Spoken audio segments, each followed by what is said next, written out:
So mga igsoon, klaro kayo ang gisulti ni Jesus nga ang kaluwasan dili gyud mahimo sa tao. Wa gi usa nato dinhi nga makaingon maluwas nako sa imo lang yung kaugalingon nga paningkamot. Muna ayaw na lang sa paningkamot kay di man ganita makaluwas atong kaugalingon, din alang sad ta maningkamot pagluwas sa atong isig katao. Muna ka na mga ginikanan bitaw nga moingon dayon, Pader, di pa ako gustong mamatay kay ang kaugmaon sa akong mga anak gagmay para ba intawon kay sila. Sakto dili. Kusga.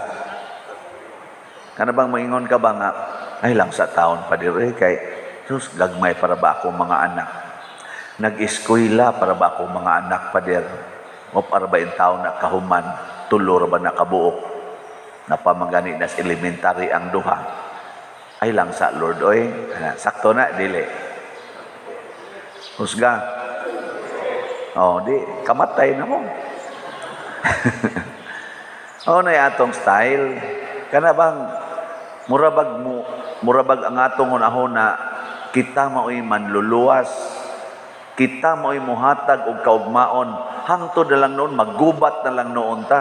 Kay ako ning luwason ang akong nasod, ang akong teritoryo ako ning luwason, ang akong balay ako ning luwason. Sodo diri patyon tagyog gambuanga ka. Ana.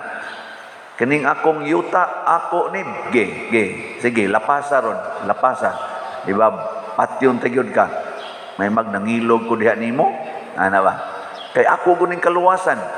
Muna tungod sa atong pagsigig paningkamot nga kitay manluluwas, nakigpatay na ta sa lain sad nga gustong muluwas sa ilang kaugalingon.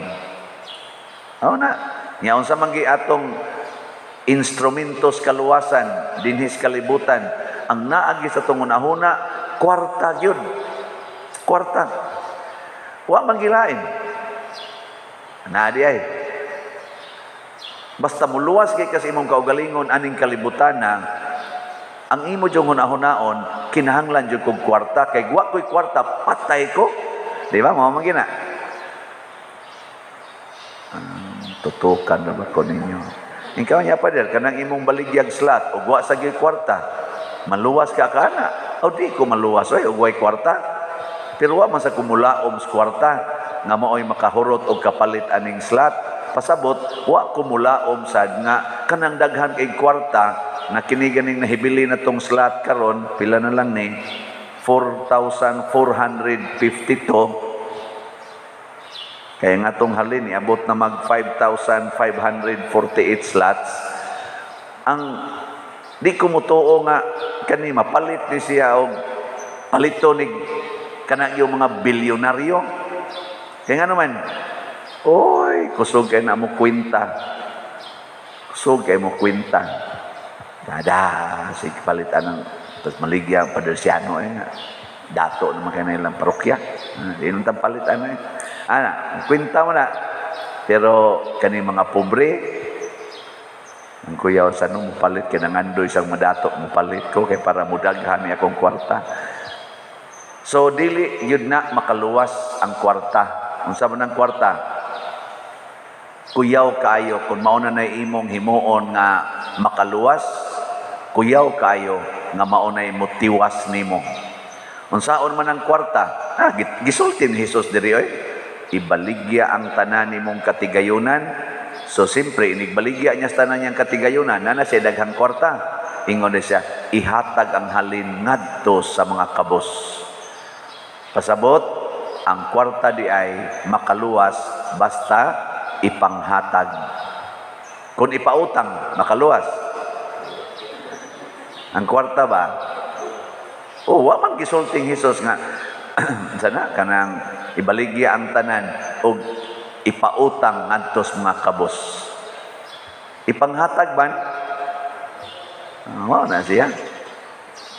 Unya kay di man taganahan ana ang langit kada day nato balibad sa pulong sa Ginoo no, mag-anam og kahuot ang langit. Mamaynusan ba ang gingharian? Di ba ingon mas Kristo, ang gingharian sa langit, ang daan padong sa langit, sigpit og lisod. Nya ang daan sa impierno, unsa to? Lapad og sayon.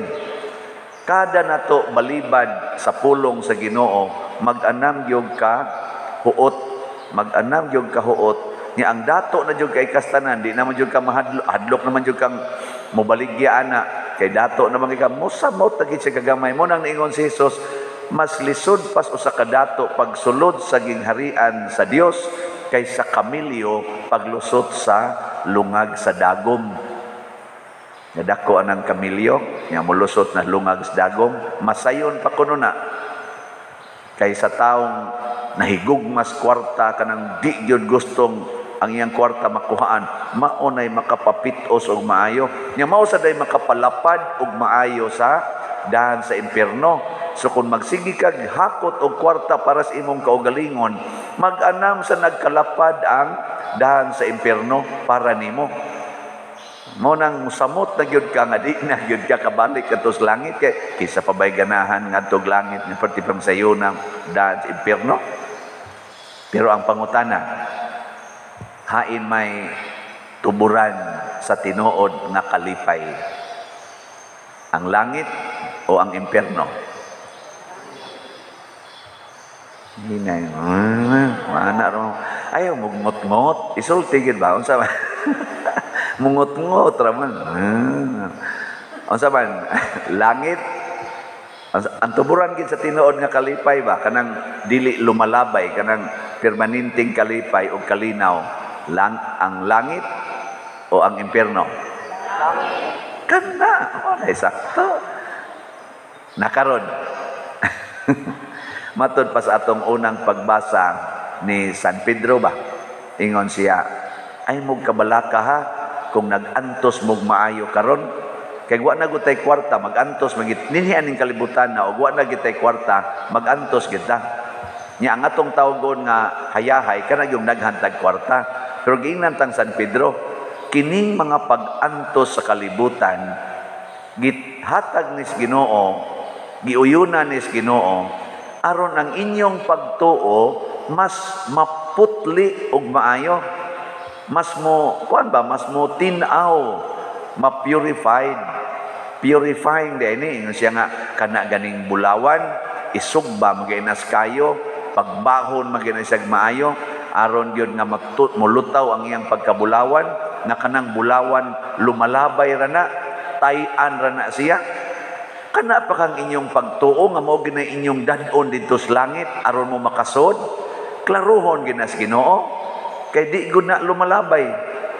Amo na siya.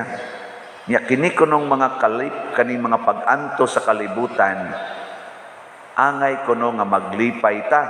Ngano man kay kada nato antos nagkaduol na ta ngadto sa kalipay nga way katapusan, kanang gitawag og kaluwasan. Mao ni ang gitawag nato Christian hope, kadtong gitawag ganiha sa pagbasa nga dili matarog nga paglaom. Mabta na kana mga asawa nga sigihag kulatas bana, mangabit pag yung bana, unya kuhaon pag yung kwartas asawa, isugal sa bana, unya musulti gani gamay ang asawa, ngano man tao na dongoy ngay mo sugal ipapalit nagtambal, piti des tamparos. Imagine ko ng klasihas kahimtang, ganahan kang mo padayon og tipon anang klasihas bana, amo mga asawa ba? Ha? Kamupay na ning kamot, isugal pa, niyag bugamay lang kang sulti, bisag hinay kayo imong tingog, piti dayon ka. Sabi, makiguwag mo o muonong. Pero kasal mo ha? Gikasal ba mo ba? Kasado mo. Naay pupariha anig sitwasyon nga nagpatambag na ako. Ang una din akong pangutana, saman, gikasal mo? Siya, kinasal mi pader, mga hapit na mo 20 katuig, ikan ning gikasal.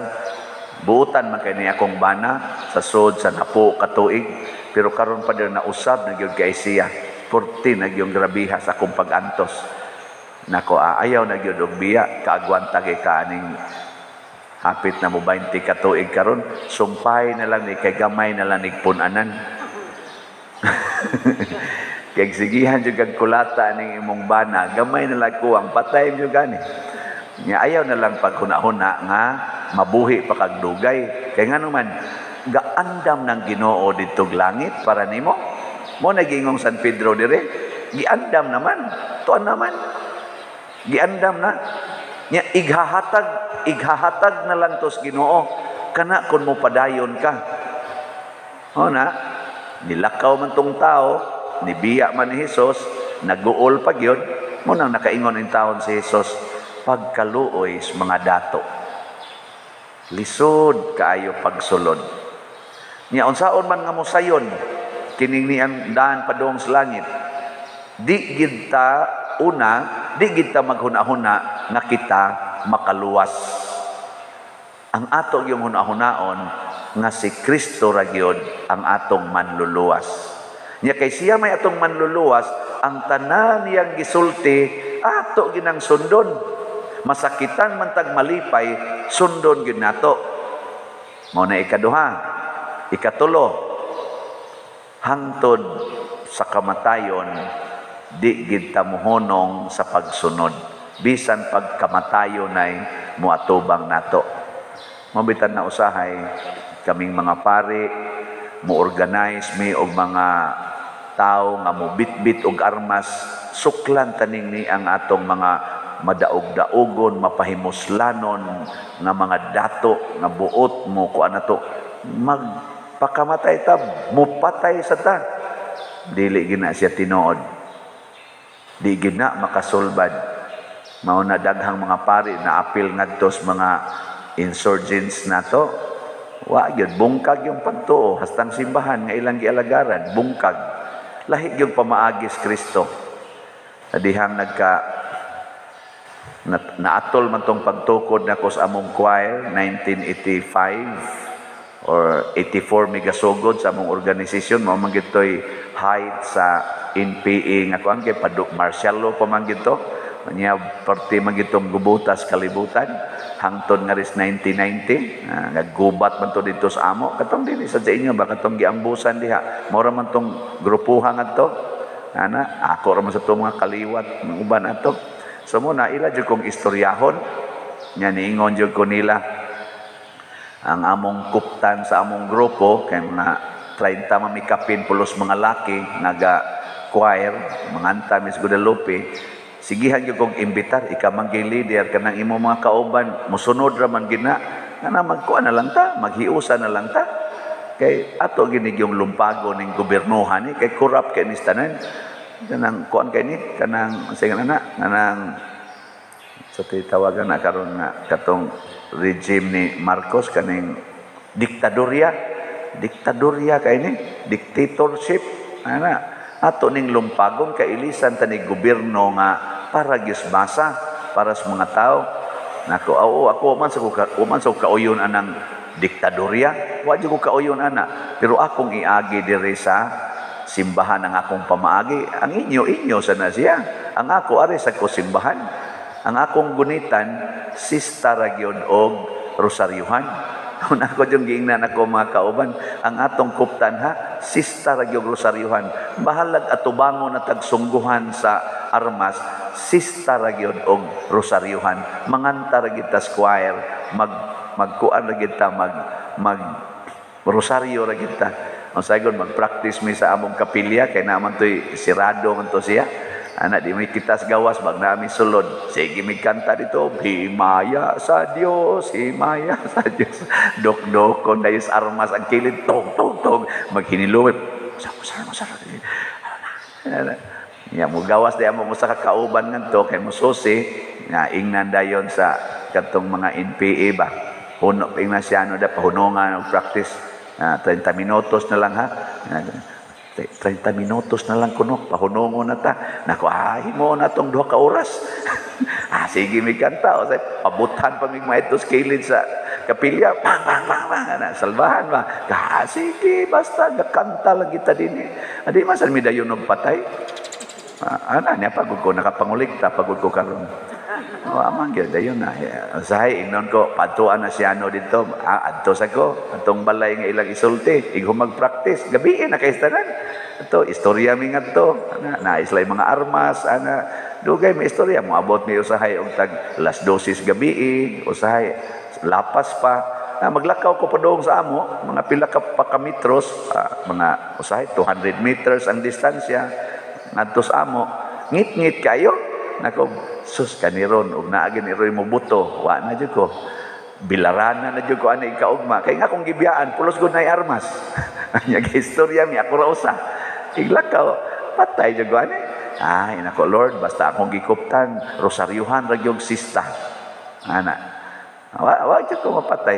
Nami duha ka kauban nga ang ilang papa gipatay ambusan sa MPA ba kaila ra pud sila kay silingan ra man pud nila ang gaambos kay ana lagi tos unay ba ambot dinhi unay sa tingali gyapon ana ba kami dong siano musod lang gid usa mi sa kuan kafgo kay mubaos gyud mi nga animal kay nas tanan ako ayaw lagi kuan lang gid ta kana ganing ani lang gid ta pasayloa lang gid mi dong siano balik lang niya mi ka pusay na ani ton kuan sila sod ngadto wa kaabot og usa ka tuig pagsuod nila patay gyud silang duha mo tong nakuhaan gimig duha sa among choir ang active sa choir napatyan gimig duha pero nibiya sila ana ana so og gipatay pasad mi adto tanan tuwa gito didtoy langit nya wa pa bang kumapatay ambot ka karo ugma ka di ba ko patyon ani pero karo pa man ko mapatay mura na sa niglangit din ay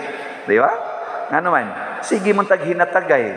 Unya na diya ang kalipay sa paghinatagay, dili sa inilugay. Hinatagay ta. Inilugay mong tagmaayo kapoy maganastanan. Mang miya raman ta dinhi. Di ba? Nindog na ta katong gustong manghatag.